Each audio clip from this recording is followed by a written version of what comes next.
Ladies and gentlemen, our referee has called a stop to this contest, declaring the winner by knockout and new MMA show!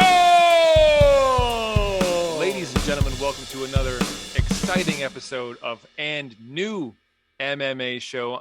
I'm your MC, Michael Hansen, and I do all kinds of mystifying and majestic things using microphones. Chief among them, I am a professional ring announcer, and I am joined this week, as I always am every week, by two handsome and distinguished gentlemen.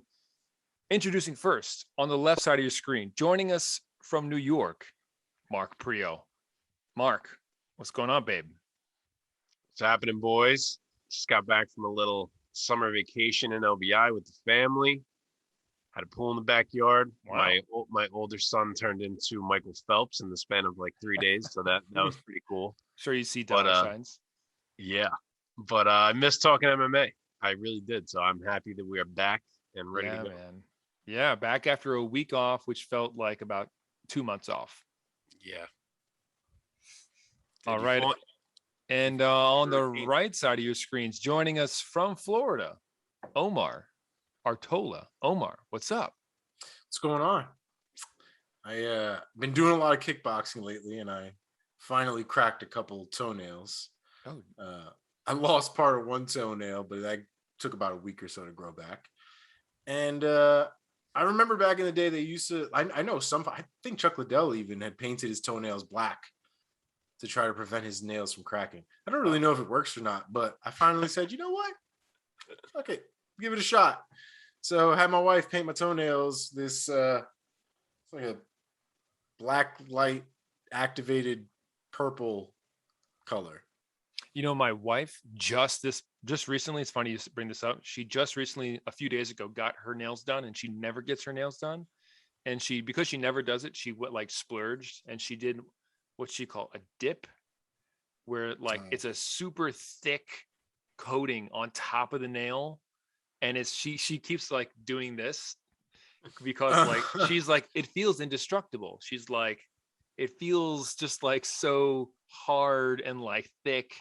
So maybe there's some truth to that for MMA fighters.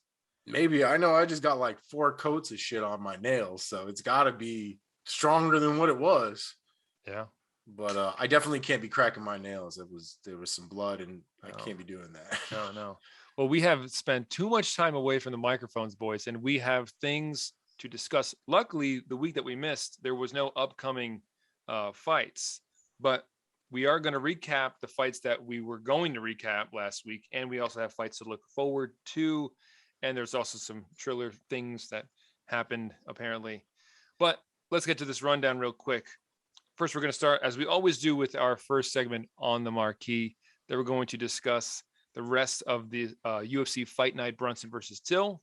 Then we're going to hop into our Priaulx rankings. Then we're going to talk about the Triller card that just happened. And then we're going to look ahead and discuss some big fights from this coming weekend's UFC and Bellator cards. And then we're going to dive inside the MMA Sphere with Omar Artola. But first, like this video, share this video. Please subscribe to this channel if you are watching this and enjoying And New MMA Show. Find us wherever you get your podcasts. Again, And New MMA Show. Subscribe there so you never miss an episode. And find us on social media at And New _MMA Show. So, boys, on the marquee this week, on the marquee, the name has got to be Derek Brunson, who last Saturday, September 4th, at UFC Fight Night Brunson versus Till, defeated Darren Till by submission via rear naked choke at 2 minutes and 13 seconds of round number 3. So, Derek Brunson gets another win. Mark, let me start with you. Let's discuss this fight. What did you make of Brunson's performance over Till? I would like to say right off the bat that I'm aware that I gave you guys a hammer pick last week with Darren Till. I am not accepting the L. Oh. This man hid a torn ACL that he fought with. If I knew he was fighting on one fucking leg, I would not have made a Darren Till hammer pick. So I'm not accepting that L. How Sean O'Malley of you. Hold up for the O. Honestly, I hate that. Like I think about people that bet pre-fight, like especially people that might have put large sums of money thinking they're betting on Darren Till, only to have him lose, and then they find out after the fight that they bet on a one-legged Darren Till and they had no way of knowing that. Right. Like I don't know. I struggle with that. Like I wish they would do like a medical exam or something pre-fight and like tell you what a guy's dealing with. But I know that's a murky area because like you can't actually do that. Like a guy has a right to hide his injury from an opponent if he wants to. So I don't know how that would ever work. I think about the way that like betting is taking over the world right now. And like 18-year-old kids are betting who don't even have fucking money to bet with. And they're betting on a guy who's fighting on one leg and no one even knows it. So I don't know. I mean, rant over. We'll get back to the topic, but that shit makes me nuts. Anyway, as for the fight, props to Derek Brunson. Freaking Super Saiyan blonde Brunson continues. Till looked good early, the way that I expected him to. He looked really good again in round 3. He had his moments where he looked like the Darren Till I was expecting to see, but really what it came down to was that, and maybe some of this has to do with the leg, is he just couldn't keep Derek Brunson off him the way I expected him to. And maybe it's because his movement was limited, who knows. But he couldn't keep Brunson off him. And to Brunson's credit, he was just relentless. And once he gets on top, his ground and pound is absolutely savage. And he gets another big W here. So the man is probably one fight away from a title shot. Yeah. That being said, Omar, 5 fights in a row. Elias Theodoro, Ian Heinisch, Edmund Shabazian, Kevin Holland, and now Darren Till. That's 5 wins in a row for Derek Brunson. So what do you make of this run that Brunson is on? I mean, I'm not the biggest Derek Brunson fan. I'd be the first to tell you. But at the same time, you can't discount what the man has been doing, right? His performance against Darren Till was a solid performance, but I think a lot of it too was because a lot of it was lackluster from Darren Till's end. And I don't want to make light of the fact that Derek Brunson obviously had to keep him down and control him for most of that fight. But, it only took one takedown once it really got down to it, right?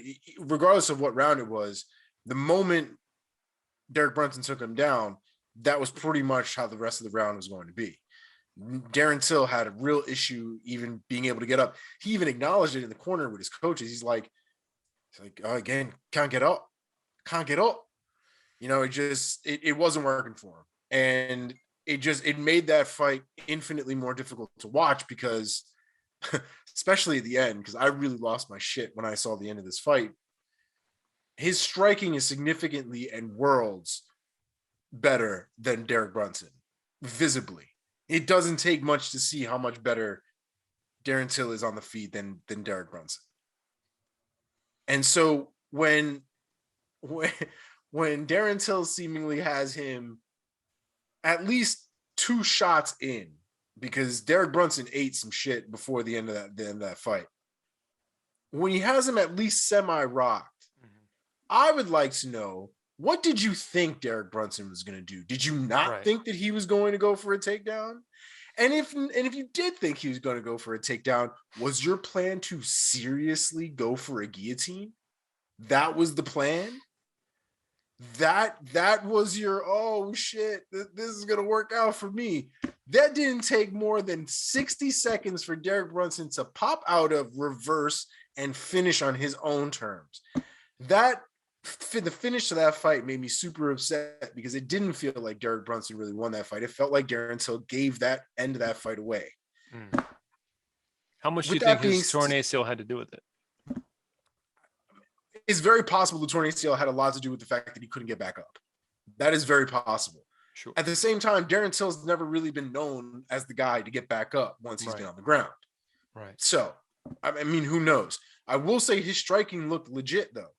His range, like Mark was talking about, 2 weeks ago, is what stands out the most with Darren Till. He knows exactly how long his punches need to be, where his punches need to land, and he caught Derek Brunson in the infinitesimal moments that Derek Brunson was vulnerable. Caught him clean on the face, on the chin. Yep. But instead of like having a better reaction to a moment that I think a 5-year-old could have anticipated, we got the worst reaction possible, and he went for a guillotine that was never in a million years going to work, and just a frustrating end to a relatively frustrating fight, to be honest. It reminded me of Edson Barboza versus Kevin Lee, where Barboza actually caught Kevin Lee on the top, the crown of the head with one of his signature spinning wheel kicks, and put Kevin Lee on roller skates, which was turned into probably 1 million memes online. And yet, so frustrating, he couldn't stop Kevin Lee from grabbing a hold of him. He kind of followed up with punches, but ended up closing the gap too much. And it was kind of similar here where, Darren Till actually was having success on the feet, but like you said, he just couldn't keep Brunson off of him. It was very frustrating to watch. Yeah, it wasn't great. And I really hope, I hope Darren Till figures something out, because the kid has so much potential, like stupid potential, but it's not clicking. The whole game is not clicking. Mark, let me throw this back to you, piggybacking off what Omar just said. At what point, I'm just going to say this, I'm going to put this out there. This is like a hot take version of a question, or like a question version of a hot take. At what point do we have to say that Darren Till is kind of a bust? I don't think we're at that point. First off, it's a new weight class. He's only fought 3 fights in the weight class. Won the first, lost to, you could probably already call him an all-time great, in Robert Whittaker in the second. Yeah. And now lost a fight where admittedly he didn't look good, but we find out afterward that he tried to fight through a torn ACL. So I'm certainly not at any point where I'm calling him a bust yet. It is reaching a point where it's a little disappointing because, like Omar said, his ceiling is so high. At least it appears to be. To me, like the man just needs to go to a doctor and get steel rods inserted in his entire body, because he's never not hurt. He continually we don't see him fight that often because he's always pulling out of fights because he's hurt. And then that's happening so often that he is forcing himself to say, fuck it, I'm going to fight in a main event with a torn ACL because I never get to fight anyway because I'm always hurt all the other times. It's like, to me, it's the injuries. Too. And that, to me, the injuries is the most main thing that's holding him back right now, is that he can't seem to stop getting hurt. It's a new injury every time you hear about Darren Till. And if he could somehow ever cross that bridge, maybe we would see him deliver on more of the promise that we're expecting. But, he's at a little bit of a crossroads right now. Like, the next fight will be interesting because I assume it's going to be a bit of a step back. And if he loses that one, the conversation changes. So we'll see. Going over to Brunson, Mark, are you shocked that Brunson has reached these heights? 1,000,000%. 1,000,000%. I have never, ever, ever been a believer in Derek Brunson. I can't believe that he is one fight away from a title. To me, and don't get me wrong, Derek Brunson is good. Like, I always thought he was like a perfect gatekeeper for like the top 10 or whatever. It's not like I didn't think he was a good fighter. But to me, he was always a guy who, if he was fighting someone who had some takedown defense and could strike with power, he was getting knocked out. Like Jacare in Strikeforce fits that mold, knocks him out. Jacare again in the UFC fits that mold, knocks him out.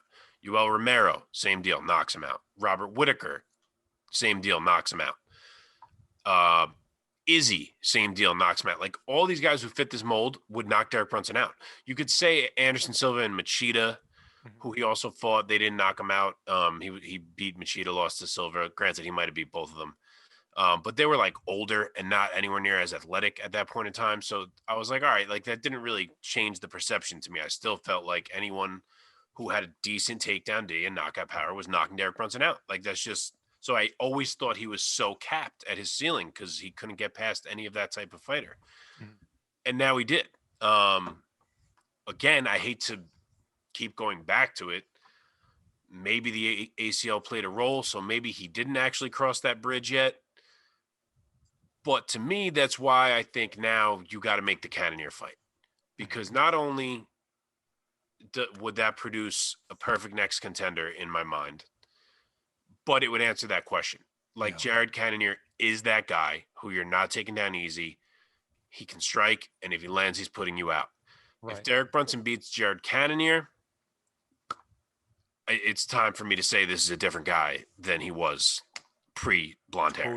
Totally. Omar, before we move on to the co-main events, looking at the division, at the middleweight division, at this point for Till, where do you think Till goes from here? Who would you like to match him up with at middleweight? It's kind of hard to say, but I am kind of remiss to want to keep throwing him back into guys that are in the top 10, even though, the UFC currently looks like they have been number 8. I'm sure we'll find out in a little bit where he stands in the Priaulx rankings. But it probably can't be that much higher, to be honest, or even that much lower. I'll tell you right now, I have him at 7. Yeah. So right around the same thing. Yeah. I don't know. I know Uriah Hall just came off of that loss.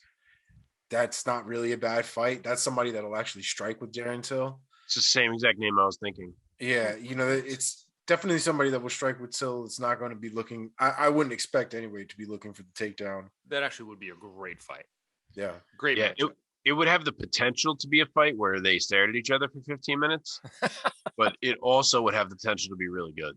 Yeah. I will say that the Robert Whittaker fight against Darren Till, for as slow as it was, and it's not the most exciting one to watch back, but like I remember watching that fight, I was stressed. Oh, I love that fight. Watching that fight. Hell yeah, agree.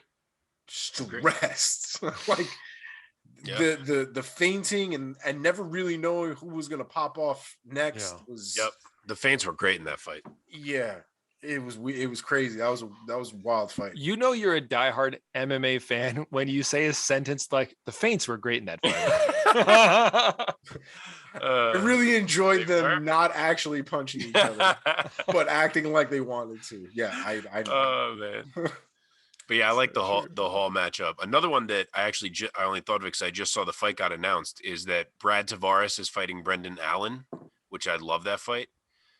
And nice. I feel like the winner of that, maybe they would be expecting more than Till, but I could see them getting matched up with Till, and whoever that was, I feel like that'd be a fun fight too. For sure. Any last words on this main event from UFC Fight Night? They need to make a 175-pound division and do something with Darren Till. Yeah, with a few guys, absolutely. Well, from this fight night, in the co-main at UFC Fight Night, Brunson versus Till, a heavyweight clash in which a statement was made. Tom Aspinall defeated Serghei Spivac by TKO at 2 minutes and 30 seconds of round number 1. Omar, let me start with you this time. What did you make of Aspinall's big win? Big statement.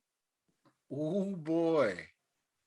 That boy's got hands, man. And I think we all called it when we were picking, 2 weeks ago. Even though we at least in my head, I kind of had these guys very similar in potential, but when I was picking, Aspinall in my head just had that edge, that little thing that sets him apart, that aggression that he obviously showed. The power though that he has in his hands. Spivac he's a hard hitter, but it's not the same. There is a difference. All these heavyweight guys can hit, but we've seen guys like Ngannou set a different level, right? I'm not saying he's Ngannou, but there are different levels even in heavyweight when it comes to the power. So Aspinall's there, and he's a fun dude to watch. if he can use, his takedown defense to keep a lot of these boys off of him, a lot of guys here are going to have some problems. Curtis Blades might have somebody to worry about. Mark, let me send it over to you. Get your reaction of the big elbow finish by Aspinall. Yeah, so we did nail this one. It might have been all of us. I can't even remember. Said first round TKO. So props to us on that one. But yeah, I mean, Tom Aspinall fights like a guy who knows he's better than you. Like that. That's how he feels to me when I watch him fight. Which is funny because he talks about like his mental struggles sometimes, like with his confidence and stuff. But that's how he looks to me in the octagon. Like he in all his fights, I have got that vibe from him. Like he's standing there across from people, literally as if like I think in his head, he's like, yeah, what do you want to do? Like I'll go down. You want to box? You want to go to the mat? Like I'm better than you everywhere. Like, I don't know. I get that vibe from him that he just commands the octagon entirely. And he absolutely did against Spivac. Like Spivac looked like he was backpedaling almost the whole fight. Yeah, he is really good. Like he's so good and fast for a heavyweight, both in his agility and in his hand speed. Yeah, he has size. He's skilled everywhere. His mentality seems good. Like the man is an intriguing heavyweight prospect. Right. He's not like he's a undersized heavyweight who moves really fast. No, and who has great hands. He's still like 6'5". Yeah, 6'5". Yeah, he's got the size for heavyweight. So yeah. He's kind of a specimen in heavyweight right now. He's really, I think he made a big statement with this great knockout victory. For sure. Where do you think he goes from here? So I couldn't like pick a name that felt perfect to me. Reason being, there's so many fights booked in the top 10 right now. Obviously we're not jumping to like the top 3 or 4. So all the rest of those guys are pretty much booked. You have Blades booked against Rosenstrike. You have Volkov booked against Hybura. You have Abdurakhimov booked against Dawkins. So I almost feel like it's a wait and see thing because Aspinall feels like he might be special to me. So I kind of want them to see how these fights play out and pick a matchup that seems to make sense. And it's the same for me. I'd rather see how these go and say like, okay, based off that, this is where I'd like them to go with Aspinall. But any of those guys, the answer is where he should go next is the top 10. Like that's where we're at. He's fighting a name next, and we'll see what happens. He now has a 7-fight win streak as a professional, perfect in the UFC in his 4 fights in the octagon. So big things coming up for Aspinall, man. I cannot wait. He kind of looks like the British version of Frank Mir. Dude, I almost said that a minute ago. Oh my God, that's so on point. Yep. Thank you. He doesn't quite fight like Frank Mir. No, he can actually strike. Yeah, he's a more talented striker, although Frank Mir was heavyweight champ, but it was a different era. There's no Frank Mir slander coming from me. I love that man. Yeah, absolutely.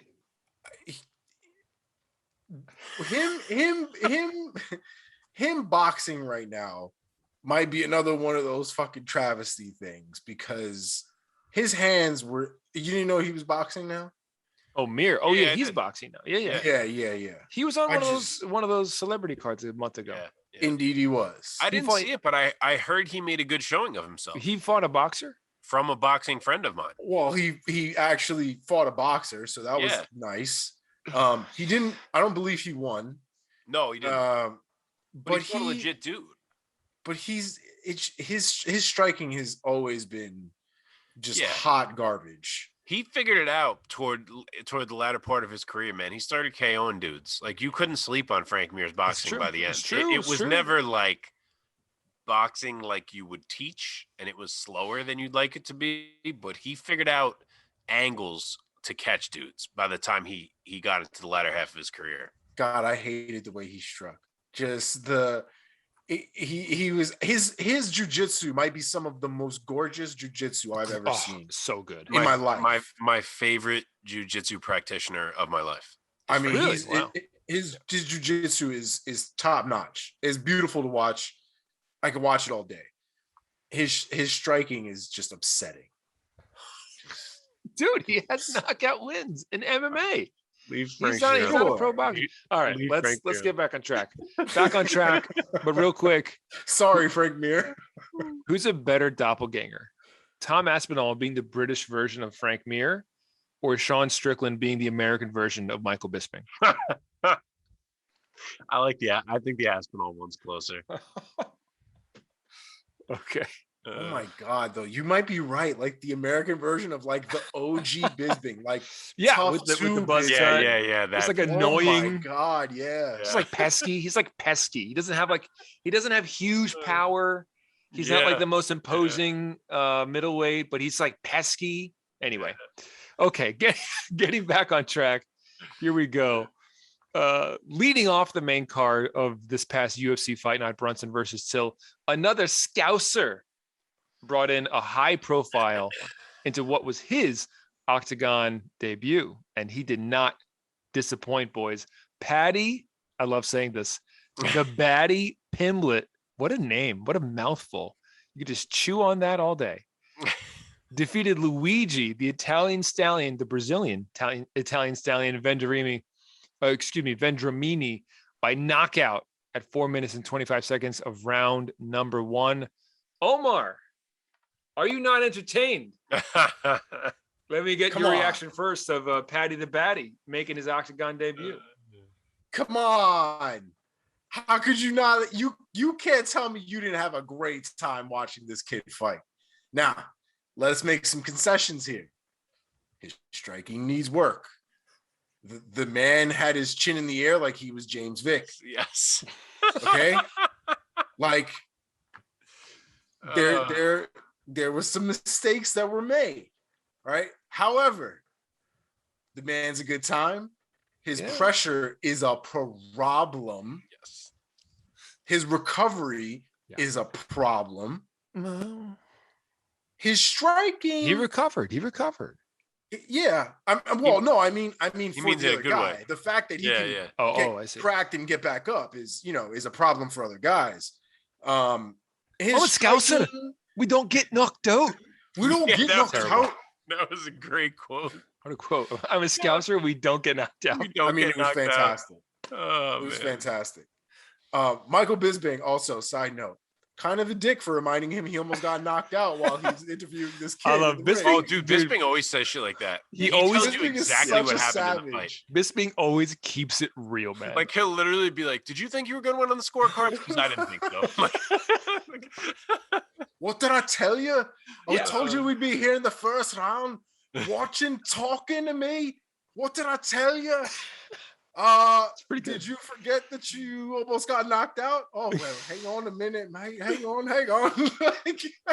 Yo, Bisping's a savage. But anyway, he is. Paddy the Batty Pimblett. He's a good time, man. You got to see where the appeal is. He needs work. Don't get me wrong. Right now, to Mark's credit, having watched him under the bright lights with everybody watching him, because he knew everybody was going to have his eyes on him. You have to appreciate what that kid just brought to the table in his UFC debut. But that can't be like that forever. He's got to seriously step his game up. We didn't really see a lot of his ground game, which is what he's most known for, which I thought was kind of interesting. Mm-hmm. I did appreciate I'm assuming his mindset to want to go in there and put on a show and go for the kill and that kind of deal, because it worked out in his favor because it was a hell of a show. But we definitely all saw that his striking needs to be crisper. And he acknowledged it after the fact too. In the press conference and things like that, he acknowledged that, the way he fights is not necessarily the best way you're supposed to fight. And he leaves himself open. Yeah. But he loves it. He loves getting into just scraps. He doesn't necessarily love a technical fight. You can tell that for sure. So yeah, he knows it's going to get him in trouble if he keeps going this way. So I'm confident that we will see improvements every time we see the Batty come back to the octagon. But I've boarded the train. We're off, baby. Let's go. Mark, you are someone who I don't believe you were on the train when we discussed this fight in the lead up in terms of Paddy the Batty and his place in the lightweight division in the UFC. So let me get your reaction now to his octagon debut, his win, and where you think he's going to go from here. Yeah, so I only wasn't on the train in the sense of that I said I didn't think he'd end up a ranked fighter or top 20 on whatever I said. Right. I was on the train in terms of knowing he was going to be a great time. Like I absolutely was aware of that, and I'm here for it, and I had fun, cheering for him on Saturday. The guy absolutely comes to scrap, doesn't he? I mean, Christ. But yeah, Omar mostly nailed all of my takes. I will say that I noticed he said that because he was asked by Ariel about what his size would be like, because obviously he's a former featherweight. And he was saying, would you ever be going back to featherweight? And Pimblett said that he has changed his body so much that wouldn't even be a consideration now, and that people would be shocked by how big he looked in the octagon. And he was right. Like, he looked significantly bigger than Vendramini. Vendramini is not a huge lightweight, but Pimblett looked big. So I did notice that. But beyond that, Omar mostly nailed everything I wanted to say. He's got a ton of offensive weapons, including his grappling, which we didn't even get to see. But man, is that shin out there. He doesn't block punches. He just literally doesn't block punches. His hands are down here. Not sure what the thought is there. But he did stay calm in some early trouble. And obviously in the end, he gets a friggin' awesome finish, gets everyone going crazy. Yeah. Gives a great interview, the sound bites, the one-liners, likable. He did everything that he had to do with the bright lights on him to try to become the star that he kind of already is in a way, but become the star in the UFC limelight now. As John Anik would say, he was maximizing the opportunity. Yeah, for sure. So in terms of where Paddy Pimblett goes from here in the UFC lightweight division, here's how I'm going to ask this. There's a spectrum of treatment that fighters get in the UFC. On one end of the spectrum, there's Conor McGregor, who is such a white hot superstar that, it's like in 3 fights, he was like fighting for an interim belt against Chad Mendes, which it felt like that. On the other end of the spectrum, it wasn't 3, but he got shot up there. On the other end of the spectrum is Leon Edwards, who were like, the dude's going to be in like a geriatric by the time he fights for a belt in the UFC. They're going to make him fight literally everyone in the division. I think Paddy Pimblett, and I'm sort of piggybacking off of Mark, your take from last time we talked, that Paddy's not going to get even ranked. I think he is going to get ranked, because I think the UFC is going to treat him more like a McGregor end of the spectrum and less like a Leon Edwards end of the spectrum. They're gonna shoot this guy up there. I think he's a big star. He's another big personality in the organization, and I think they're gonna give him some preferential treatment. What do you guys think? So remember, I did last week throw in a caveat where I said that, and I'm not trying to backtrack on my take. I'll fully stick with my take of that he won't be ranked, and if I'm wrong on it, I'll eat it. But I did throw in the caveat that his star might become so big that he might get really preferential matchups and be able to get there. It wouldn't shock me if that's how this story goes. So yeah, I'm with you there. I could totally see that happening. Yeah, Omar, what do you think? Yeah, I'm kind of on board with the same thought process. I think at the same time, the matchmakers know how much of a cash cow he can be. I would think, and I think they're going to gradually work his way up. I think Conor McGregor was at a point where they gave him good names to work off of, but none of them really presented any real challenges to McGregor's game, right? They threw every striker they could think of at McGregor at the time, and it worked out for him. Yeah. But Chad Mendes was really the first person that presented any real threat on paper to McGregor.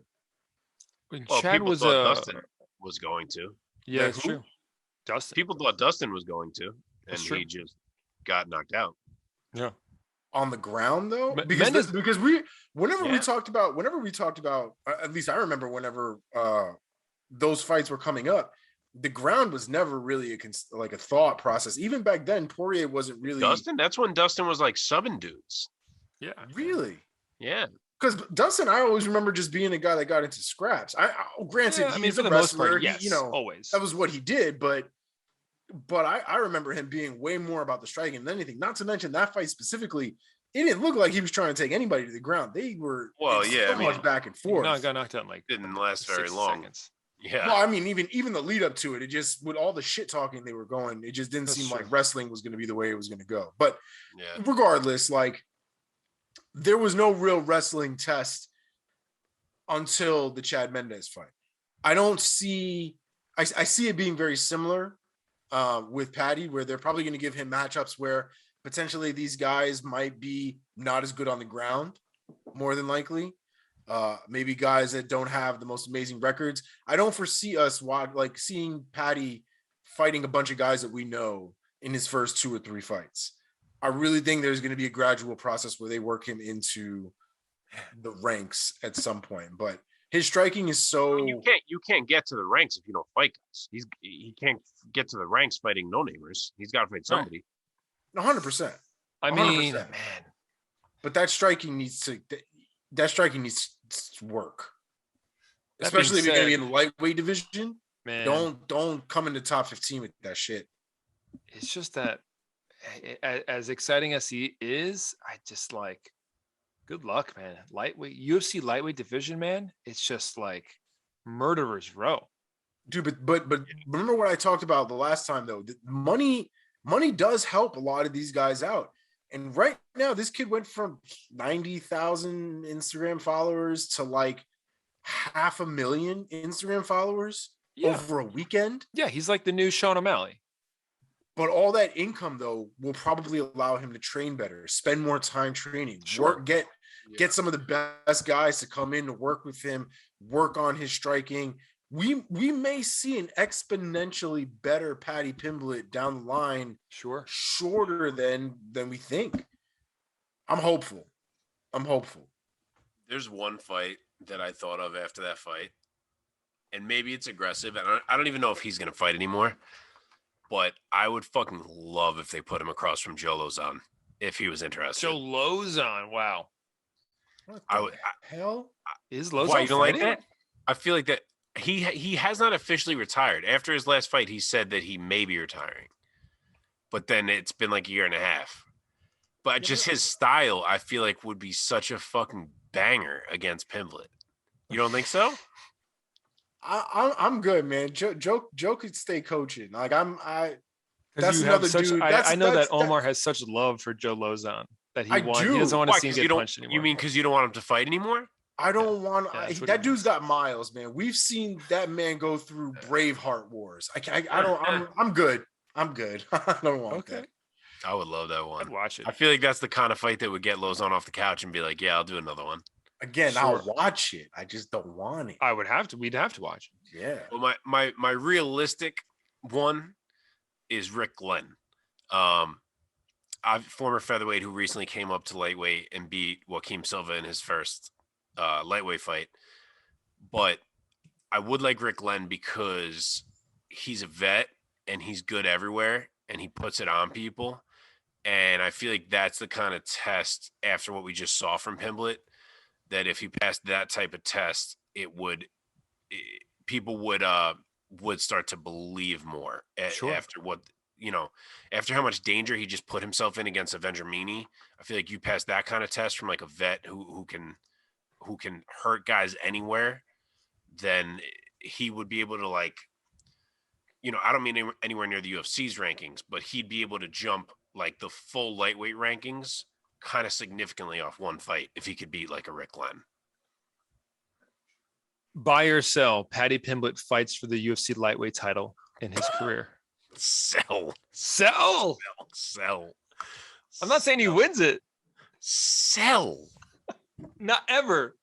God, sell. Do you think he cracks the top 10? Me? I don't think he's going to be ranked. Okay. You still think he's not ranked at all? Okay. Wow. Omar, do you think he cracks the top 10? I do. I think he will. Only because Not only because I think because if he gets a few wins, they're gonna rank him. Do you At think the end of the day, he's got the right attitude for the job, right? I mean, this is the kind of mentality you want in somebody who's being a professional fighter. He's psychotic, driven. He's matured from what it seems like in the past.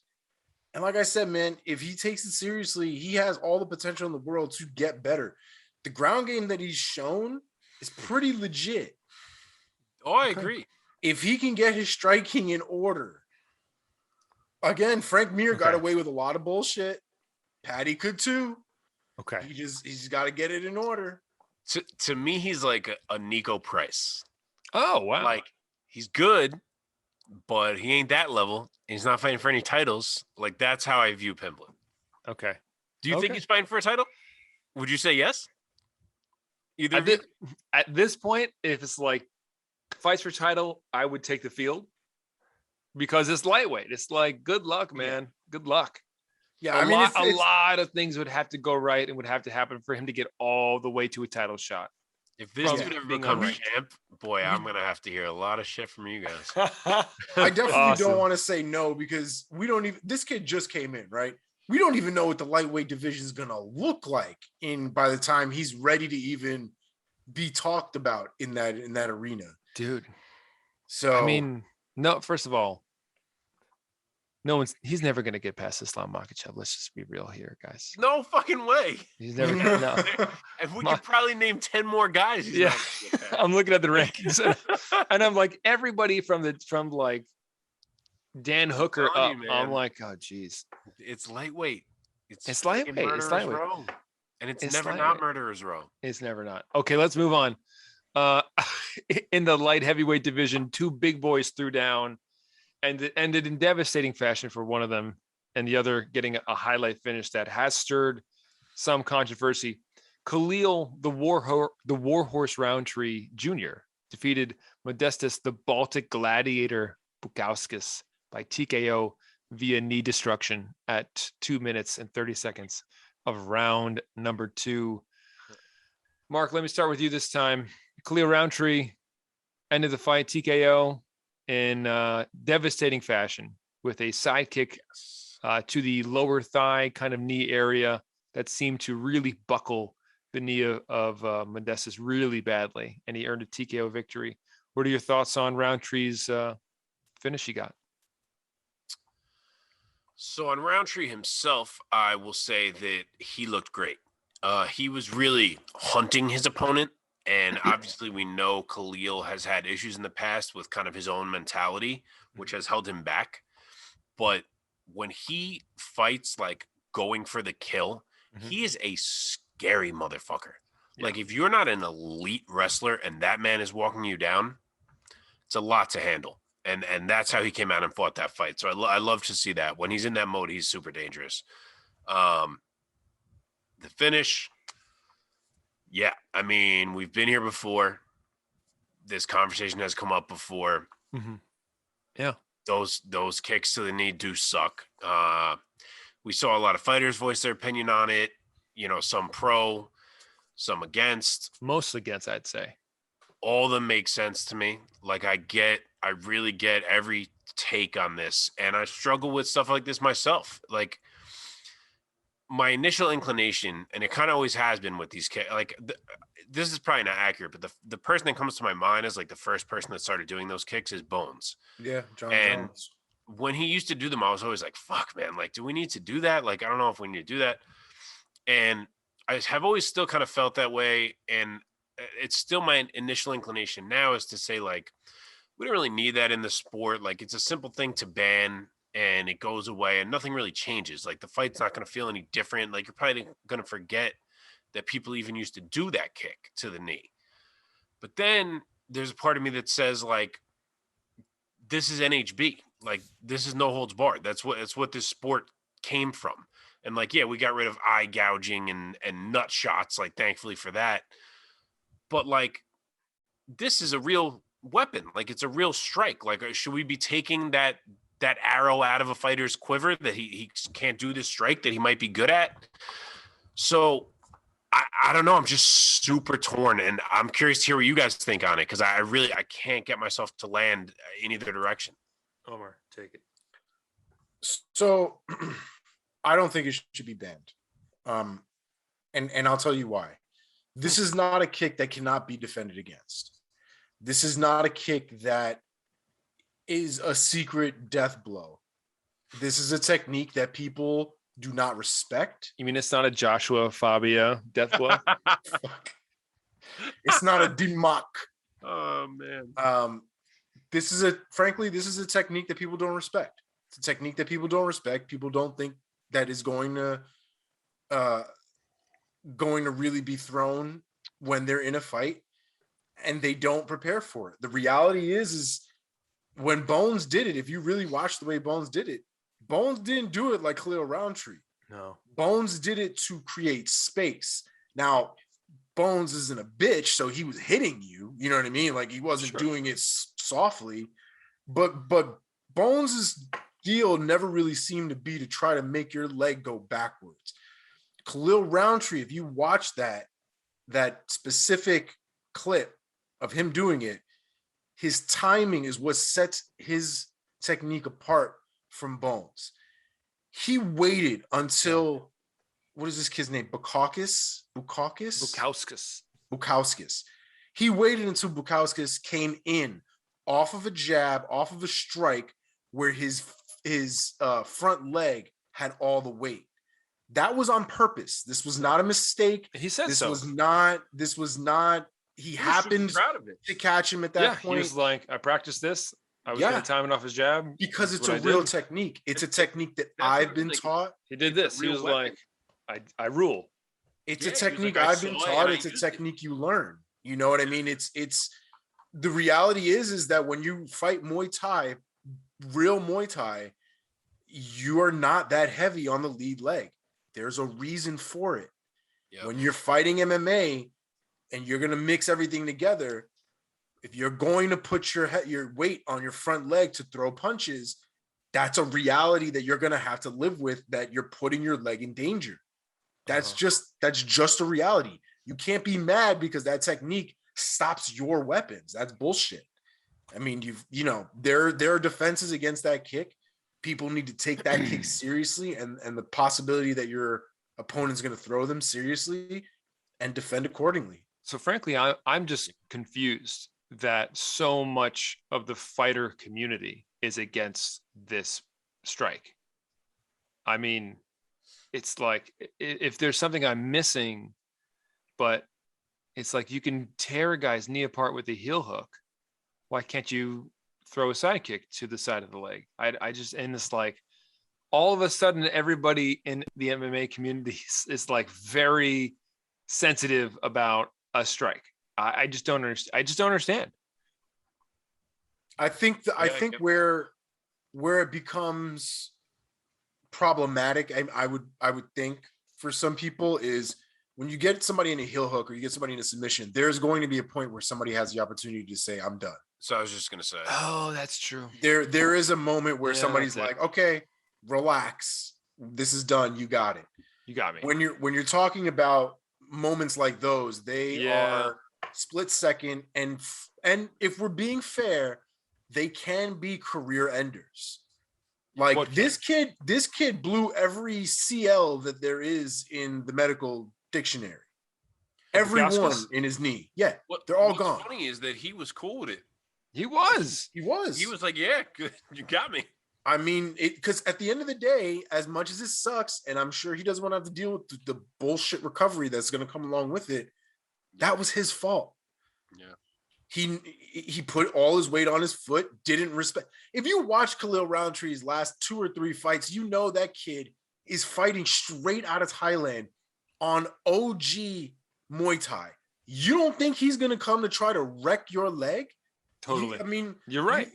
You've got to be prepared, and you've got to respect all the tools. But thinking that by banning this kick, one, isn't going to lead to other stupid bans, on top of the fact that it's limiting something that frankly isn't any more dangerous than a spinning heel kick to Terry Adams' face, which, let's be real, could have killed him. on top of any of the other half of the, like, all the other nonsense that people do in MMA. Sure. There's baseball bats to the head every time somebody gets kicked. It's just, it's the nature of the beast, man. I mean, here's the thing. I did overlook the fact that with submissions, an opponent can tap, that they could tap before the point of real damage. That being said, I think of all the highlight submission finishes that did result in a bad break or something like that, like Frank Mir, invoking his name again for the second time this podcast, what he did obviously against Big Nog, completely tearing his shoulder apart. Everyone, nobody's fault. It's because Big Nog wouldn't tap. I know that. No, that's not what I'm saying. I'm regardless of tapping or not tapping, that happened, and everybody is just kind of like, wow, that was crazy. Oh, I see what you're saying. Like, oh my God. Oh, that was so crazy. Way to go, Frank Mir. Like, oh, he should have tapped. Nobody is like, oh my God, we should ban Kimura's, man. Well, that's what it is. It's because there is this oftentimes not even real out, because A, like you just said, plenty of fighters won't tap. B, sometimes in certain things, you don't even have time to tap before the injury happens. It's true. But there is this mythical, we get to say, well, there's an out. So it makes people feel better. Whereas with this, there is no out. I mean, how many elbows has Ronda Rousey like hyperextended? People are like, oh, Ronda's great on her rise. Right. I mean, remember Charles Oliveira? We watched him try to rip apart Tony's arm like if it was a chicken wing. Oh God! Tony, please tap Tony. But that's what it is. It's that people who are watching can feel okay because they're like, well, the other guy could end this at any time. Whereas with this strike, you don't get to feel that way. Yeah, you're right. That's it. That's what it is. That's really what it is. It's that with a strike, the person receiving the strike doesn't have an opportunity to tap before the injury. Yeah. All right. That being said, man, I friggin' love Khalil Rountree, man. He's like one of my favorite fighters now. He's got to keep this up, though. I wish he could put a run together. Yeah, man. Yeah, seriously. I had this kid. I feel like he's my Uriah Hall, where like I had him picked from jump, like episode 1 of wherever he was on, and just never really got past the hump. You know what I mean? Yeah. I really want to see good things for him because he's a monster. He's a monster in there. Yeah. He's so scary.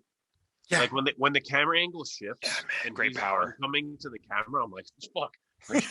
Like we can talk about Edson's switch kicks all day. Khalil's switch kicks are just as nasty as far as I'm concerned. And like his switch middleweight, man. Yeah, there's light heavy rather.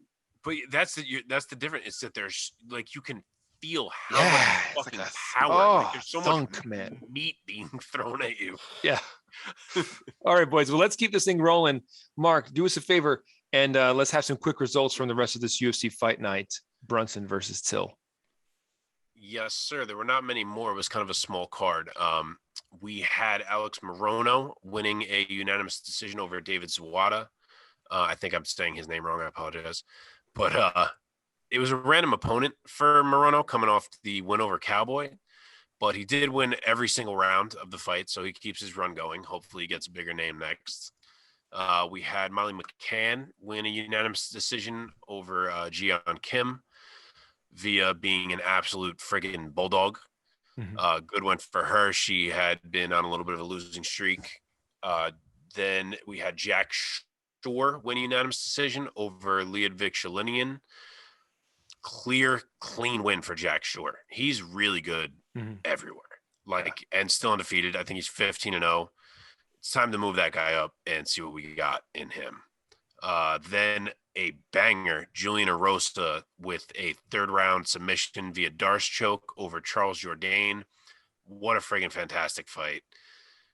Both guys are so fun to watch, but just a gritty win for Arosa. He snatched up that Darce out of nowhere.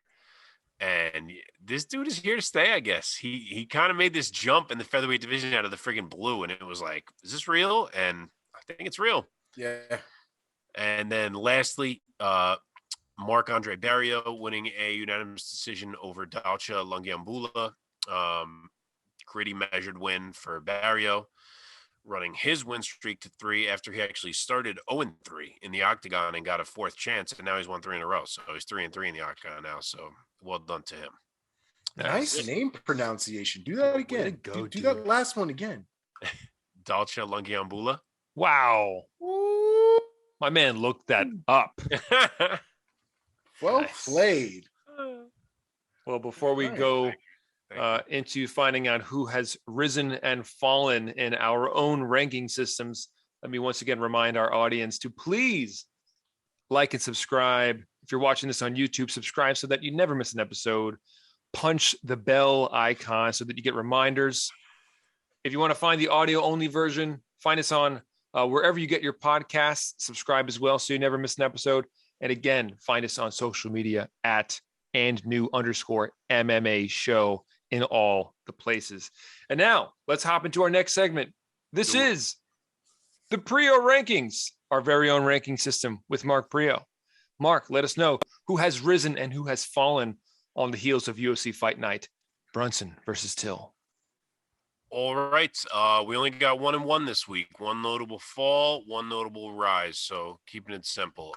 The fall was Ji-Yeon Kim, who I previously had ranked at number 20 at women's flyweight. She falls now to number 29 off of that loss to Molly McCann.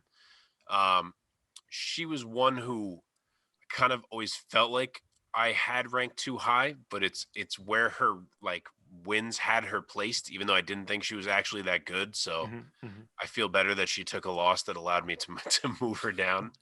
And the riser, Tom Aspinall, had him at number 15 at heavyweight. I now have him at number 10.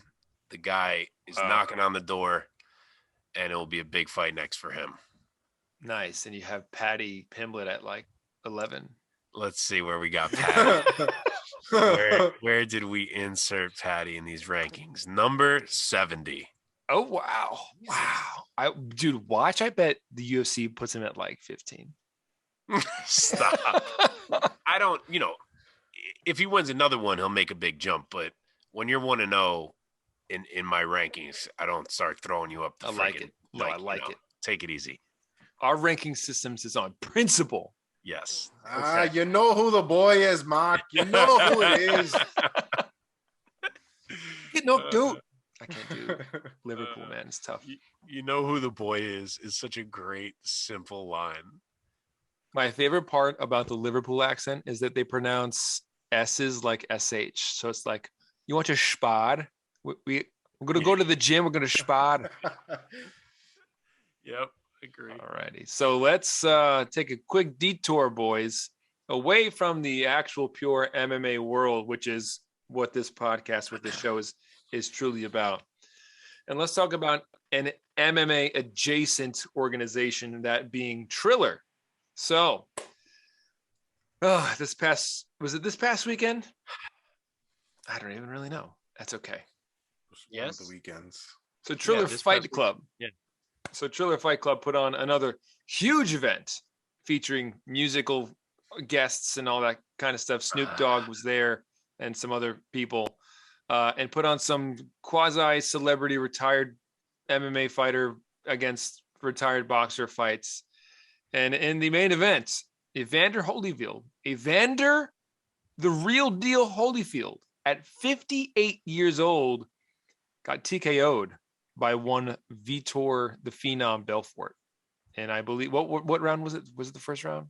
First round. First round TKO for geez. God, I'm just gonna say off the bat, I'm gonna throw it to myself first. I really was hoping that we were gonna see a fight where it was like, oh, it's like riding a bike for Holyfield, man. It's just like all those decades of boxing skill haven't left his body, and it's like riding a bike, and he just schools Vitor Belfort. Boy, was I wrong. I was really hoping for that. I really was, for multiple reasons. So here's how I will never allow myself to be bamboozled again after Chuck Liddell versus Tito Ortiz 3. Why? What are you talking about? Because you remember the lead up to that fight, how Chuck Liddell had videos coming out of how he was training and he looked like garbage. But we're all like, nah, Chuck Liddell doesn't train like that. He's just putting on airs, man. He just wants Tito to look like he's going to win this fight. And, I wasn't fucking like that. He's going to come out and he's going to look fantastic. He's going to beat Tito's ass. Didn't happen. And too much time all away I from had sport. to see, I all didn't I had like to see that shit was, at all, You're dude. so right. I Too thought much time Tito was away. going to run him over. And he did. I would never have picked Tito. I can't pick Tito in anything. I wouldn't have. But the point is, like, as soon as I saw Evander Holyfield 5 seconds into whatever this open workout video was, Correct. You were like, nope. dude, this genuinely looked like a man who was like using boxing to rehab himself. 100%. I would not have even, if you showed me that video and erased my mind so I didn't recognize Evander Holyfield and you were like, what is this? I'd be like, a random old dude boxing. Like, there was nothing in that video that gave you any indication that was one of the greatest boxers ever. And here's pretty jacked guy for 58. Sure, but he looked, as soon as I saw that video, not only was it that he looked that bad in that video, but also Vitor Belfort is not Ben Askren or Tyron Woodley or Tito Ortiz. Like, Vitor Belfort can fucking box, and he's on every steroid on earth, and he will remove your head from your body. So I'm seeing that video, and then I'm thinking he's fighting Vitor Belfort, who's like reverse aging on steroids, and he's like 35. Oh. And immediately I was like, this man is going to fucking die. And he would have if they let that fight keep going. And the ref was well aware of that. And that's why he was like, all right, forget this fight. We're out of here. The saddest part of that fight really was when Evander threw a hook of some kind, completely spun around in 360 and fell and almost fell outside of the ring. That had zero to do with Vitor Belfort. In that moment, I was like, this shit right here is just the saddest thing that has happened to boxing at this point. To watch one of the greatest legends, still living legend, resort to like essentially embarrassing himself inside of the ring like that was just, it was sad. It was sad to watch. I didn't enjoy watching it. I thought it was ridiculous. This is where I come back to, and I felt the same thing when Liddell fought Tito. Not about Tito. Tito was still, an active fighter. I felt it about Liddell. Sure. There is a responsibility on, I don't know who the hell it's on, but on someone to protect legacies of fighters and to say, Evander, we are not allowing you to fight. You look like garbage. Like, you're almost 60 years old. There has to be someone who says that. Like, do you know who that's supposed to be? Who? The commission, the athletic I guess. Commission. But the problem is it was an exhibition, so there is no commission. But they had advertised it as a professional fight. Right, but they were lying. Well, then somebody needs to get sued. Right. The saddest part to me is that they let Evander Holyfield get into the friggin' ring. 100%. 100%. It was messed up. It wasn't great at all. I think it was a bad look for boxing as far as I'm concerned. Even the real boxer, David Haye, that night didn't even care for that. David Haye was talking all kinds of shit about that fight. And, he fought that night. He won a unanimous decision, but like, I've never seen David Haye so uninterested in a fight in my life, like his own fight. It wasn't a great night of boxing. That's not what boxing is. And anybody who's just coming into boxing now or gaining some kind of interest into what boxing is as a result of this nonsense is just not getting a real proper picture of what it is. It sucks. I feel like they're watching the co-main event where Anderson Silva is putting on a goddamn show. Yeah, let's talk about that. Anderson Silva in the co-main knocked out our Tito Ortiz, Omar's boy, Tito Ortiz. Knocked him out cold. Face planted on the canvas. So, I mean, it was beautiful to watch. Don't get me wrong. That dude, it was kind of like vintage Anderson. He kind of rope-a-doped him a little bit. He's kind of like baited him in. He did a lot of ducking, and then it was magnificent. It was magnificent. It was vintage Anderson. But here's the thing. And I'm going to be honest. If it wasn't Tito Ortiz and it was literally anybody else, I would have such a problem with that fight because Tito Ortiz can't box. I know. He cannot box for shit. And I mean literal shit. Can't box. Like watching him literally 3 of the same hooks, slower than dog shit. What did you think Anderson Silva was going to do? He's lucky he got out of there, period. Let's just call that a mismatch in the boxing ring. Yeah, as soon as we heard that, we all said that. We were like, why in the world would Tito Ortiz ever box Anderson Silva? I will say Anderson Silva at least didn't look bad. Looked good. He looked great. Dude, he knocked out, as much as Tito's not a boxer, Tito has always had a chin. Sure. And he knocked Tito out cold with boxing gloves on. Yeah. In minutes. Like, allow me to do a 180 because I hate all this Triller shit and all this bullshit. But you put Anderson Silva in there and Mark is in. I love that man. I heard Dana say this, that he might be the combat sports GOAT. And I'm not going to get that far and go into this because a million names you could throw into this conversation. But the guy, as they say today, the guy needs to be given his flowers. He is incredible. And this late career boxing run he's now on, and I'm not trying to put so much weight on the Tito thing, but beating Cesar Chavez Jr., immediately killing Tito, which is like the one thing he could have done to still have people be like, after being matched up with Tito, to still have people be like, fuck Anderson Silva. And he did exactly that thing. And I can't wait to see where he goes next because I'm like genuinely intrigued by what he's doing right now. I love that guy. And fun fact, Tito Ortiz and Anderson Silva are actually the same age. They are both 46 years old. They're actually born only like 2 months apart. Interesting. Yeah. Do you guys think, I'm going to put this out there as a sort of a more existential question about the sport as a whole.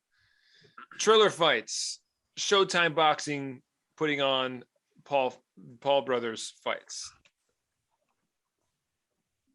Combat sports overall.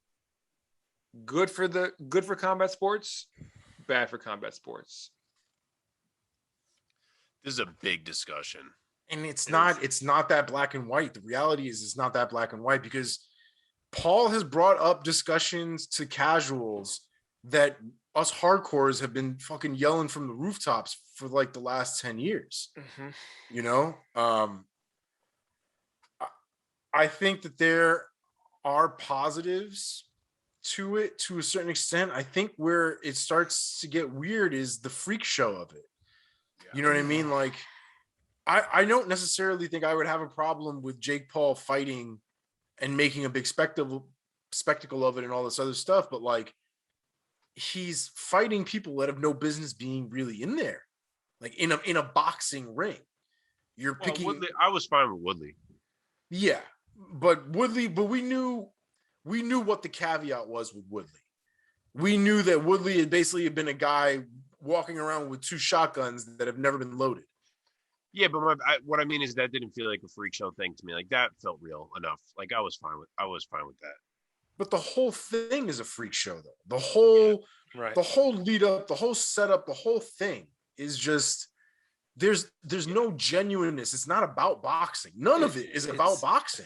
No, that's really what I have a problem with. None of it is about boxing. It's about getting into a fight without making sure people can take you down or kick you in the face. That's basically what it is. Well, it's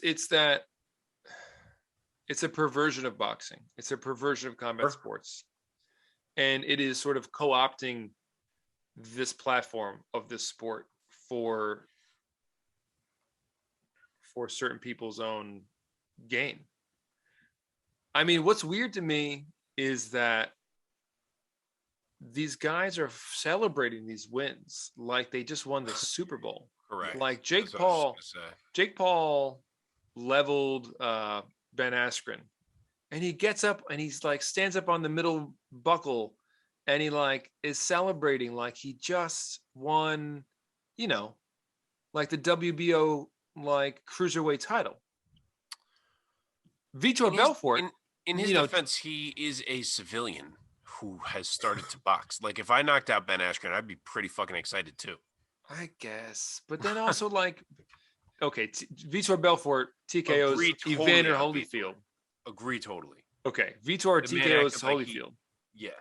And then he wants is also like celebrating like he's like, oh my God, this is the greatest win of his life. He acted like he just knocked out Tyson Fury. And wait, this is the weirdest part for me. So this was the weirdest part for me, was that reporter guy gets in the ring for the post-fight interview in the ring with Vitor, puts the mic in his face. And he's like, what do you say, Vitor? What did he say, Logan Paul or Jake Paul? One of the Paul brothers. Jake. He's like, what do you say? You versus Jake Paul, winner take all, 25 million. And I'm like, what are we doing here? What are we doing? Can you imagine like 2 years ago if I told you that in the year 2021, Vitor Belfort was going to knock out Evander Holyfield in a boxing match in order to get a shot at a YouTube celebrity? Like $25 million. But literally, we could talk about this. Is a big discussion that we could probably talk about for an hour. Like we could do a whole episode on this if we wanted to. And like Omar said, there are a lot of positives that are real positives. There are a lot of negatives that are real negatives, and it comes down to where you land on the whole thing. And it would be a big debate if we actually talked it through. But you're right. Yeah, you're right. It's good. Okay. There's good and bad for sure. Whew, let's shake it off. Let's shake this off. Okay. This coming Saturday night, let's roll this thing forward, boys. This coming Saturday night, we have another UFC fight night. UFC Fight Night Smith versus Spann. Anthony Smith is going to clash with Ryan Spann in the light heavyweight division. Omar, let me start with you on this one. What do you make of this matchup at light heavyweight? Anthony Smith taking on Ryan Spann. This is going to be probably fireworks. What do you think? Yeah, I think these guys, skill for skill, I think are very similar. They're generally well-rounded. I don't think any one of them excels particularly well at any one area, but they're solid everywhere. I think Ryan Spann probably would have the strength advantage. I mean, at that weight class, they're both going to be strong boys, but I think Ryan Spann would end up having the strength advantage there. I would also think he probably has the grappling advantage if it goes there, because they'll usually end up clinching, whether it's against the fence or something like that by the end of that fight. So it's definitely going to play a factor. I don't know at this point how much more I'm supposed to be expecting out of Anthony Smith, realistically. I have been wondering when Ryan Spann was going to break the ceiling that he seems to currently be under, because I do think from a potential standpoint, he still has a little ways, he has the potential to go up there, but he's also not getting any younger either. So the time is kind of limited. So I'm wondering when that point is going to be. I don't think we're ever going to see that with Anthony Smith at this point. So I'm very interested to see the fight. It's going to be a hell of a fight, a banger, 100% for sure. But I'm expecting Ryan Spann to pull it out. Okay. So Mark, we have Anthony Smith coming off a 2-fight win streak over Devin Clark and most recently over Jimmy Crute, which ended in that also like a weird knee injury, TKO doctor stoppage. Anthony Smith, 33, fighting out of Texas. Ryan Spann, 30, fighting out of Memphis. He was riding an 8-fight win streak, snapped by a TKO loss at the hands of Johnny Walker. Then he returned to the win column with a TKO win of his own over Misha. I'm going to butcher this guy's name. Serkunov, thank you. So what do you make of this matchup, Mark? I don't love it as a headliner. Like you want to tell me this is a co-main on a fight night card? Sure. As a headliner, it just feels lackluster to me, especially because the rest of this card is not terribly deep either. But with that said, it's a huge spot for Ryan Spann. One that I'm a bit surprised he's already in terms of him being in a main event. But he is 5-1 in the UFC. The man's a finisher, whether it's by KO or by sub. He can finish a fight anywhere. So huge spot for him. On the other side, you have Anthony Smith, who is the consummate vet and has kind of turned into a bit of a top-level measuring stick as of late, which is exactly what he'll be doing here. He's super hard to hurt. He's so hard to make go away, to get off his game. He is a finisher himself. Sometimes he just has to kind of go through the fire to get that finish first, whereas Spann is sometimes a quicker finisher. But I'm comfortable taking Smith here. I know that after the Glover loss, it was easy to get that vibe that Smith might have been done because he just got utterly trounced in that fight. But I've been kind of impressed with him since then. I think he's looked better. And I'm sure Spann will start fast, and there's every possibility that Spann could catch him and it ends in the first. But I'll go with Smith to survive the early blitz, and surviving is his specialty, if anything. And if he does, I think he's just the more composed and measured and well-rounded fighter. And I think his cardio will come into play too. I don't necessarily trust Spann's. So I'll say that the tide eventually swings, and I'll go with Smith with, let's say, a 4th round TKO. Omar, who you got? I think I already said I had what's his name, Ryan Spann, but that is actually a valid point. It is a 5-round fight. Spann isn't necessarily known for his cardio. Anthony Smith has proven that he can go 5 rounds multiple times. I still think that Ryan Spann will end up winning this fight. I'm gonna go TKO round 3. Okay. I'm gonna go decision victory for Anthony Smith. I think he's going to, like Mark said, he's going to be better overall. I think as the fight goes on and maybe Spann gets a little tired, I think we're going to see Anthony Smith win on points. That's my take. All right, boys. Yeah, go ahead. No, I just said I could see it. Cool. Also happening on Saturday night is Bellator 266 Davis versus Romero. Let's talk about this fight. We have the much anticipated Bellator debut of Yoel, Soldier of God Romero, who's also 44 years old. Next fight will be a Triller. He was slated to begin his Bellator run, against Anthony Johnson in May, but was forced to withdraw due to a medical issue concerning his eye. And now he will be debuting finally against Phil Davis. So, Mark, let me start with you. What do you make of this matchup? So I just fanboyed out a little bit over Anderson Silva earlier. I'm going to do the same thing here. Are you a Yoel guy? I am a Yoel Romero mark, if there ever was one. I love this man, despite the fact that he frustrates the absolute shit out of me. Same. First off, he is so good. Like, he might be the best UFC middleweight to never win a belt. And that's a good take. Yeah, that's a good take. I know there's names that could get thrown in there, but to me, the man legitimately lost only one fight in the octagon, which was the first Robert Whittaker fight. And he lost it 48-47. Like, it was close. But he did legitimately lose that fight. That's the only time I've watched him in a cage and said, okay, he did lose. The Whittaker rematch, I, like a lot of people, thought he won. Mm-hmm. The Costa fight, I, like a lot of people, thought he won. I also thought he won that one. And then the Adesanya fight wasn't even a fight. Like, there's no point in even evaluating it. So literally, I've seen the man truly like lose one time, and it was 48-47 in a war with the champ. He is so good. But as we know, he's so friggin' frustrating because he comes out with these weird strategies sometimes. He doesn't throw punches sometimes, and he can make you nuts. But oh God.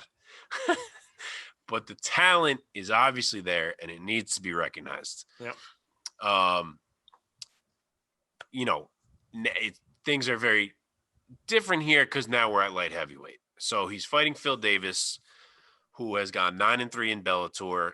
He still only has 6 losses in his own career that are all to very high level light heavyweights. He's currently the number 3 ranked contender in Bellator's light heavyweight division. And he's absolutely still legit, despite leaving the UFC, has the stigma or whatever. The guy's probably a top 10 light heavyweight in the world right now. Yeah. The size difference is going to be a factor. He only is 2 inches taller than Romero, but he's got a 6-inch reach. And obviously Romero is a career middleweight who's now fighting 20 pounds up. So it will be a factor. But style-wise, I really only see one way for Phil Davis to win this fight, which is range point fighting. Like, obviously, Phil Davis is a great wrestler, and maybe he can get Romero down like once. But Romero's a freaking incredible wrestler. Like, I can't imagine Phil Davis, even with the size, like continually being able to take Romero down and keep him there. I would be shocked. And I certainly can't see Phil Davis's pillow fists hurting the iron chin that Yoel Romero has. That's true. So to me, his only game here is to try to hang on the outside and point fight. So what it comes down to is which Yoel we're going to get. Because if we get tentative do nothing Yoel, that's probably going to work. If we get Yoel who understands he has a clear avenue to a win, which is to simply pressure, and if he puts it on, Phil Davis is not a guy who responds great to pressure from power punchers. So if Yoel actually puts on that pressure, he should win no problem. It's just that he might choose to stare at Phil Davis for 15 minutes, and then it's probably not going to go his way. So for me, I will pray that the soldier of God hits the friggin' gas pedal. Mm-hmm. And if he does, I think he should be fine. Even if he does tire down the stretch, which is possible at a heavier weight class after a long layoff, I think he'll probably be up 2-0. So worst case would be 29-28. Wow. He is the better fighter, and I hope that he friggin' shows it on Saturday. So I will go with Yoel by decision. Wow, Omar. We are running a little short on time, and we want to get to inside the MMA sphere. So quickly give us your take on this fight between Phil Davis and Yoel Romero, and give us your pick. Sorry for talking so long about Yoel. It's all good. Honestly, I kind of feel the same way. I'm a big fan of Yoel Romero, despite his constant frustrations. We should also point out that Yoel Romero's record is ridiculously small for the type of love that he gets when it comes to MMA. The dude's he's fought 18 fights total in MMA. Like at the age of 44. Yeah. He's had his long career of wrestling, freestyle wrestling and things like that. But to be at his level, having only fought 18 fights, I think is crazy. That's number one. I think that Yoel Romero, his wrestling is going to present a challenge for Phil Davis 100%. The thing I wish Romero was better at was taking people down. He has this thing where he'll grab somebody, he'll ragdoll them and flop them around, all kinds of shit. But for the life of him, he can't hold somebody down on the ground at all. He's like incapable of doing this. Which is funny because I think he actually could if he would try it. It's like he doesn't want to do it. He's so explosive, though, that I don't ever think he has control. I think another big part of it is that we just can't overlook is that wrestling is hard. It takes a ton of energy, and he's not young. Yeah. And he also has thunder in his fists. He's got to be cheating somehow, though, because you don't look like that at 40-something. Come on. You know what I'm saying? He's a specimen, man. That's what I'm saying, though. He's that good home-cooked Cuban food, man. But I'm not even talking about steroids.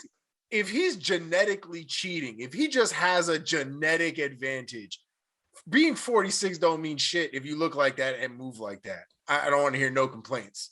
Totally. Like he's more than capable than half of these other dudes that are like in their 20s. Like he's a problem still now, probably more than ever. Yeah. I am also going to go with Yoel Romero. I'm going to go with Yoel Romero by decision. I want him to submit him, but I'm going to go by decision. You're both wrong. I'm going to take Phil Davis by decision because I think Yoel is going to. I'm going to say he's not going to look great. He's fighting at light heavy. Bear in mind his whole time in the UFC was in middleweight. Correct me if I'm wrong. So I think he's going to look a lot bigger. I think he's going to gas a lot earlier, and I think Phil Davis is going to point his way to an easy victory. Wow. Phil Davis by UD. I will counter this in Yoel's defense, in his honor. Watch Yoel cleans his clock. I will counter this by saying the man will not have to cut as much weight. The man will have way more energy, and the man will be way more explosive and way more powerful than he was ever at 185. At 46, his only issue is that he cannot cut weight the same way he used to when he was young. Forget Jesus. I'm glad that that's what we figured out, that's what he said, because that's not what I heard when I heard that originally. Oh, man. Okay, let us now. But we love you. We love you. I love you. Let's hop into our final segment of the show, boys. Inside the MMA Sphere. One last time, like this video, subscribe to this channel. Find us wherever you get your podcasts, and find us on social media at @&new_MMA show. Omar, take us inside the MMA Sphere. What do you got? Yes, what stories you got, buddy? All right. So we've been off for a couple weeks now. So there's some things that are floating around on there. We had to, pick and choose some things here so that we can stay within our time frame.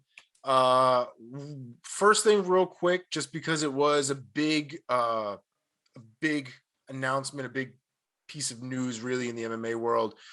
There was the passing of the lead makeup artist for the UFC. Her name was Susie Freetone. She was apparently really, really beloved because everybody who's involved in UFC has been posting about her. And they all have stories. I mean, there's stories of her, doing the hair for the little girls, of the daughters of some of the fighters that would go there. I mean, she honestly, from the stories, it sounds like the woman was a complete gem.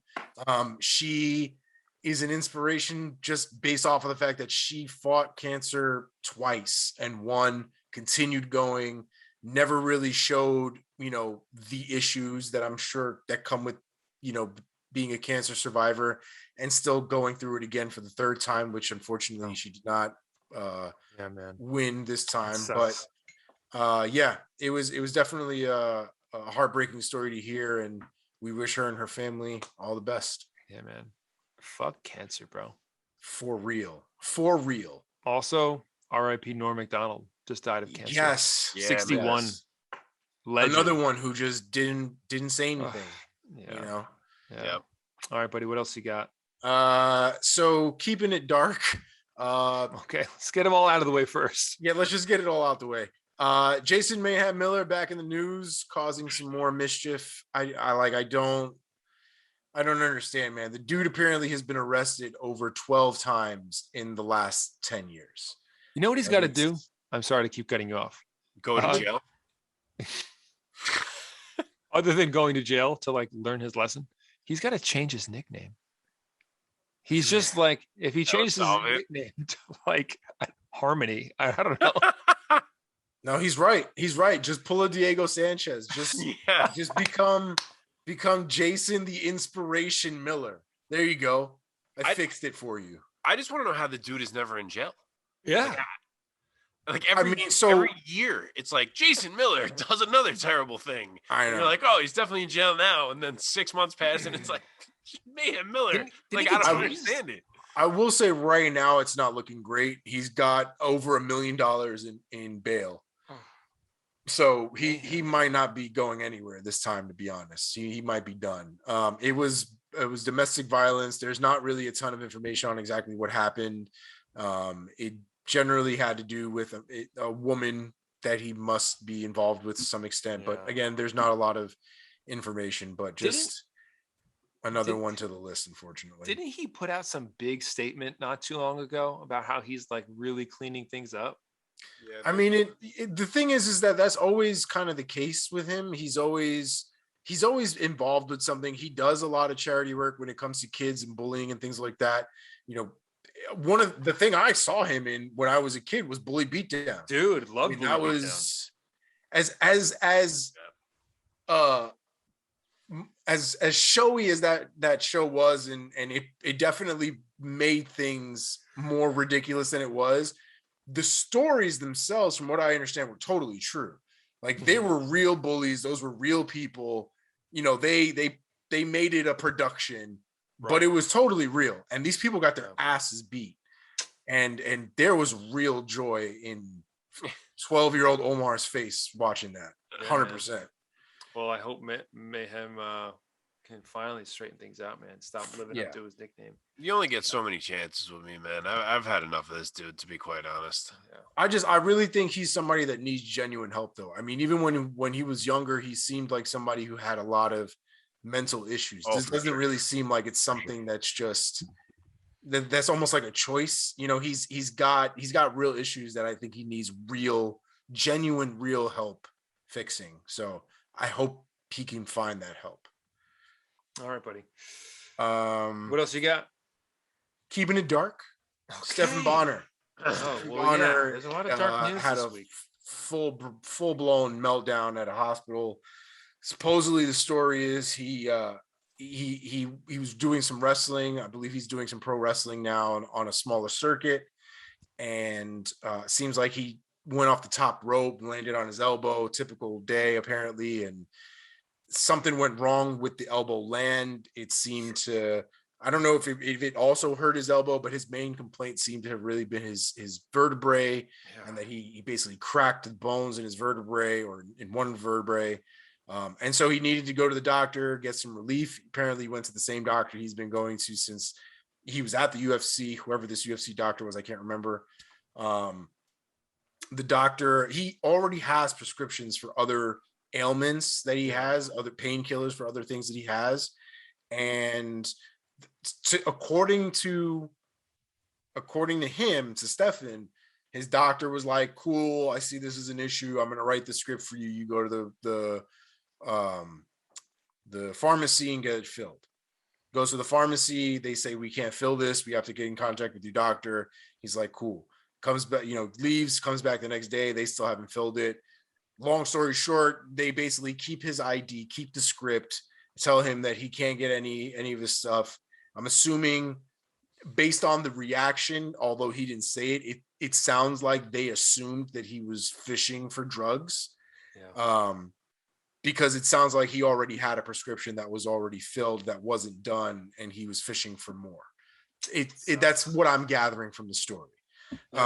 As a result, he went to the hospital. He says he doesn't like going to the hospital. It's always a process there. And, it's always like a big to-do.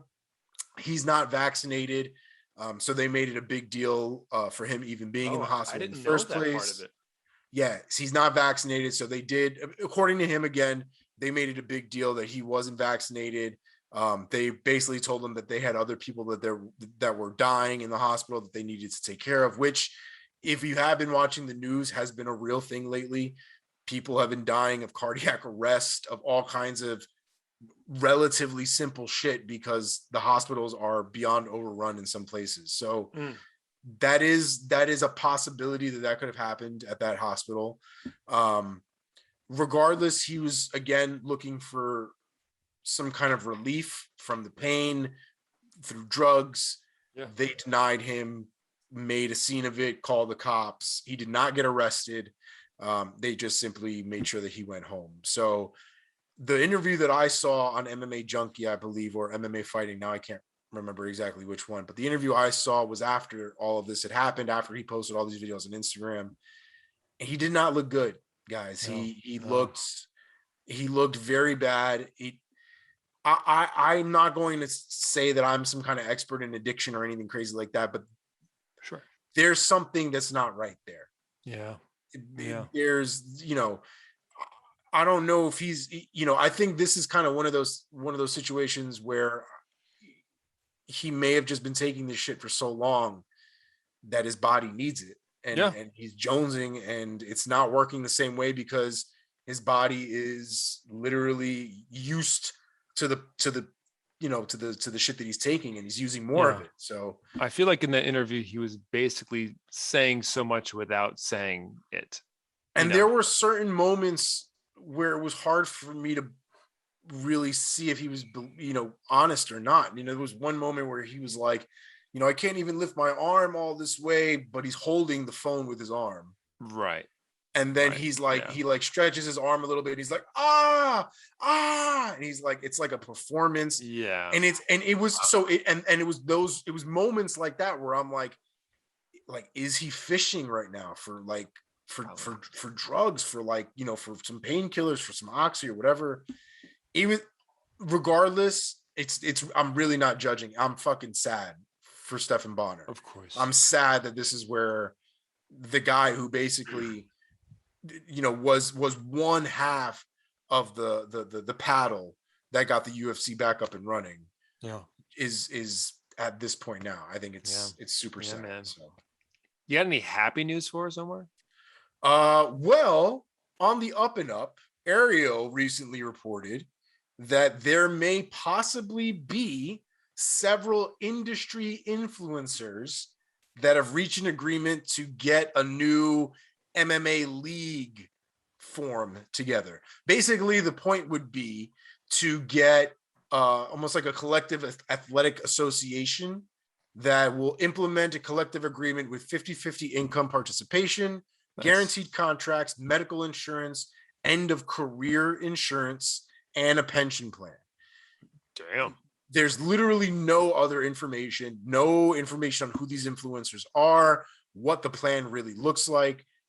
It is a great thought. I am on board with more information. Like, give me a click here so I can find out more. But as of right now, it just sounds like the same typical pipe dream I think we've all of been hoping fighters get. But if Ariel reported it, there's got to be more than just your typical glimmer of hope. So I'm hoping something comes from it. So we can start getting in the good news in that direction there. So we've been away for a little bit. Gable Stevenson finally made his decision on where he was going to go. For those of you who don't know, Gable Stevenson was the gentleman who won the essentially heavyweight wrestling Olympics and came away with the gold in a very dramatic 30 seconds into at the end of the fight, where he was down a couple points up until the very end. So he was a fantastic representative for the United States at the Olympics, and now he will be going to the WWE, but he's also going back to wrestle for the University of Minnesota. Mm-hmm. So he's getting what's called the company's first ever NIL deal, which is name, image, and likeness. Basically giving the WWE the ability to use his name, image, and likeness to market him, despite the fact that he is still a collegiate athlete. There you go. Interesting. So your boy's getting a once-in-a-lifetime contract, it seems, and he's going to be making money while still kind of doing what he wants to do. I'm assuming he'll still want to, he'll still go up in the WWE rankings, however that nonsense works. Sure. But good for him. I expect him to be stupid, filthy rich very soon. This is what DC advised him to do. Oh, really? Yeah, I don't know if you heard that, but not saying that him and DC are like huge boys or anything. I just heard DC saying to him this is what he thought he should do, that he should go to WWE first, become a huge star a la Brock, come back to the UFC then, obviously get paid significantly more right off the bat, and get put into more high-profile fights right off the bat and not have to work his way up or anything. Sure. And in DC's eyes, have a more paid and less taxing road. Sure. And it seems like maybe that's exactly what he is doing. Makes sense. Not a bad plan. It's not Granted, a bad plan. You can certainly get hurt in wrestling. I don't mean college wrestling. I'm saying in WWE wrestling. So let's hope that he does not pick up any significant injuries doing whatever he's going to do over there. Yeah, I don't think the demand is quite the same though, where like when you're injured in the UFC, they're kind of like, well, fuck this guy, we're gonna move on. We're gonna do what we need to do. Like if Gable Stevenson got injured in the WWE, they'll let him heal and then they'll bring him back in glorious fashion. Oh, for sure. I just mean I hope he doesn't pick up anything that would negatively affect his eventual MMA career that I'm assuming he's gonna have. Yeah, for sure. Also, a little note: his last name is actually Stevenson. There is no that's N. right. in there. Stevenson. Oh, I heard him point that out the other day, and I was like, motherfucker, I thought there was an N in there the whole time. So I figured out shit. It's interesting because I don't have it written with an N, but you're absolutely right. I just automatically said Stevenson. I did. Yeah. For no reason. Totally. Yeah. All right. You got all any right. any happy news to end on? Well, Alex Pereira is coming to the UFC. For those of you who don't know, Alex Pereira is the gentleman who last knocked out Israel Adesanya. That's right. People have been talking about him coming to the UFC for a while and asking why he hasn't been there. Well, he's here. So he'll be coming in. I don't know. He is fighting Andres Michailidis at 185. It's going to take place at UFC 268 on November 6th. Looking forward to Keep that. an eye out for that. I'm very interested to see what the kid brings to the table now. Yeah, if he could ever actually get to the top, boy, the UFC would have quite the marketing situation there. 100%. 100%. That's probably a long shot if we're being honest, but who knows? And Izzy would have to stay on top for that entire time, too. True. You know, a la Anderson Silva, really, at that point. Yeah. All right. So that's pretty much it in the MMA sphere for now. I'm just going to get to some fight announcements and end on one special fight announcement that I think we're all going to want to touch on just a little bit. Okay. So Paulo Costa has his fight now booked against Marvin Vettori. That's happening on October 23rd. Like it. That is a fantastic showing. Kenny Njokuani? No, Kennedy and you know. What is it? In Chekwu, I think, or something like that? I think. Oh, that guy. Yes. Yes. Versus Da Un Jun. Good try. That one is going on October 16th. I'm not as good at the names as Mark. Mark's the best. Mark's good with the names, man. I'm not good with the names. Thanks. What else we got here? Shane Burgos getting another crack at Billy Quintanillo. Okay, nice on November 6th. I didn't see that one. That's a fantastic fight. That is a banger all the way. That's a great fight. Yeah, man. What a step for Billy Q. Wow. That's a big jump. That's a big jump. Sean Brady versus Michael Chiesa is another fantastic fight. Big step up for Sean Brady, man. Yeah, it's can't remember what I didn't write down what date that fight was. I don't know if you guys know off the top of your head, but do not. That fight is definitely going down, and that should be a hell of a banger. Yes. We have Felicia Spencer versus Leah Litson. That one's happening November 13th on the same card. Leah Litson, the girl from Tough? I believe so. Dude, I've wondered for like 3 years what happened to that girl. She was on Tough. Then she was going to fight in the UFC. She never did, and she literally hasn't fought for 3 years. Maybe she had some horrible injury or something, but I just assumed she retired. No, she's there. She's good to go. Wow, there you go. We also have Eric Anders and Roman Dolids on that card as well.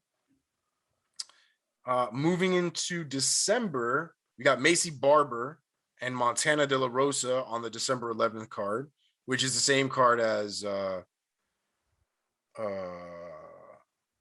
female beast. What is her name? Amanda Nunes.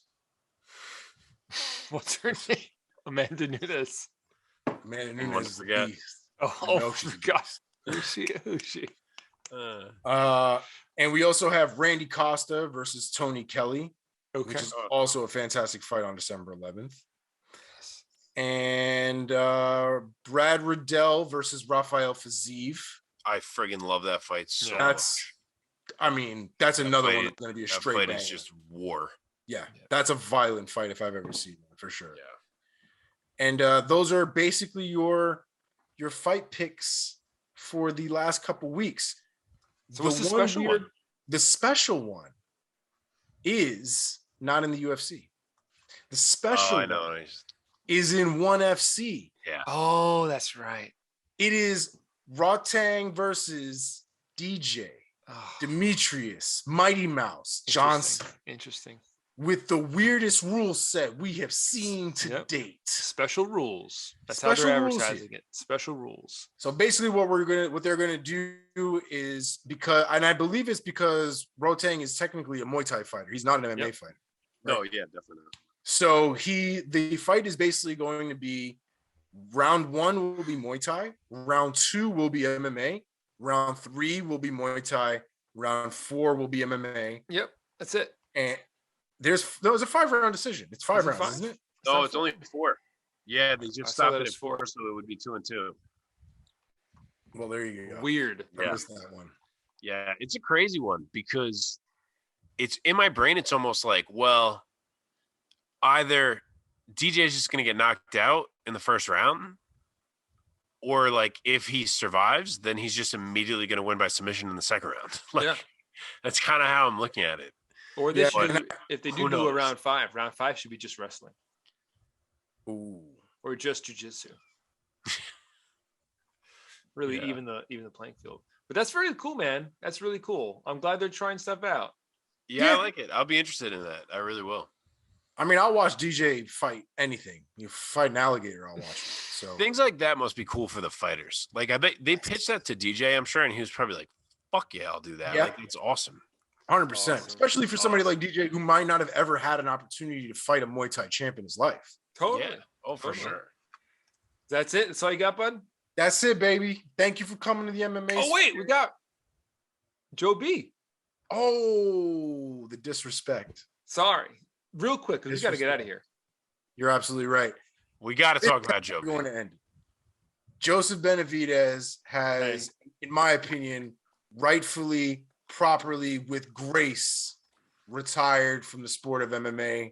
I think on behalf of all of us here at the And New MMA show, we need to thank Joseph Benavidez for years of fights, years of choking people out with the most disgusting guillotines imaginable. We need to thank him for putting smaller dudes on the mat, for making people sure that flyweights were not to be fucked with, bantamweights were not to be fucked with. He was in there when guys were bigger than him. Joe B is a gangster forever. Yeah, man. Even with his nipple rings, I still appreciate him. Nipple rings? I guess so. Do you not know about the nipple rings? There's no way you don't know about them. I don't know about the nipple rings. You don't know about the nipple rings? No. Bro, he's got bars between both, kid. Wow. Okay. Wow. Like, for the longest time. Well, nipple rings aside. Yes. The reality is he's got a beautiful family. He's got Megan is probably making the monies at this point, and good for her because she's part of the UFC at this point. She is that top part of the UFC. So I'm glad that he's doing it while he still has his faculties about him. He does not need to be taking any more damage. He does not need to be doing any more miles. He's not going to get another title shot. There's just no point. So I'm glad he made the right decision. I'm happy for him. I wish him the best. Fuck yeah, Joe B. Mark, let's get your final word on Joe B's career. I mean, Omar nailed it. I agree totally. Give the man his due. He is a legend. He is one of the greatest smaller weight class in terms of bantamweight and flyweight fighters that we have ever seen in the UFC or otherwise. He is probably one of the top fighters to never win a UFC belt. 100%. He is probably the second best flyweight to ever live at this point, maybe third, depending if you want to put him ahead of or behind Henry Cejudo. Obviously, DJ being number one. I mean, the guy's resume is incredible. He is the scrambliest scrambler of all the scramblers. I mean, no one can friggin' scramble like that guy. You can't hold that guy down. Joe B was the man, and he was the nicest guy and best guy throughout all of it. So props to him for that as well. And it's time. I'm glad that he realized it's time. And the dude was awesome. His presence will definitely be missed on the UFC roster, and his highlights will be enjoyed for many, many years to come. Congrats to Joe B on a great run in the UFC, man. Congrats. Future Hall of Famer, 100%. Future Hall of Famer, absolutely. 100%. Well, boys, that's an hour and 45 minutes right there. Fucking God. It's our longest podcast ever. Oh my God. We missed each other. Let's get out of here. We missed each other. We took a week off. We didn't give you guys one last week, so we had to come big this week. One last time, if you're watching this on YouTube, please like this video, comment on this video, share this video, and of course, subscribe to the channel. and hit the bell icon so that you never miss an episode. Find us wherever you get your podcasts, and of course, subscribe there as well. And find us on social media at and new MMA show, where in all of the places, Instagram, Twitter, etc. Boys, it's been a good one. Welcome back. Feels good to be back. Let's do this next week. Yeah. No more vacations, Mark. I got one in November. Peace. Peace.